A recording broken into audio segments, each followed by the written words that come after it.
Okay, in this tutorial I'm going to go over how to take a video.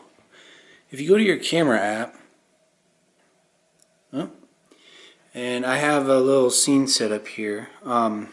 Right now I have my phone in landscape so that it takes a little bit better photo.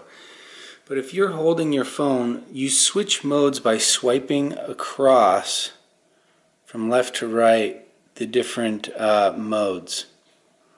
And you'll see you got the mode right here above the shutter button. Right now it's in photo.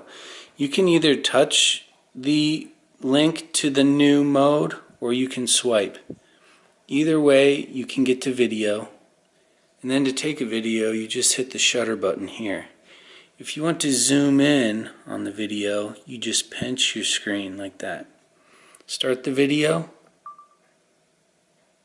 and stop the video.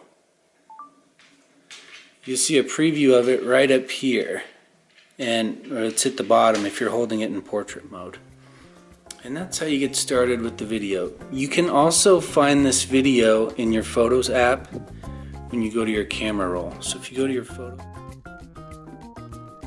if you have any questions or comments, or if you have any video requests, leave a comment below. If you are interested in further iPhone support, you can take a private iPhone lesson or online courses at smartphonelearningzone.com. Thanks.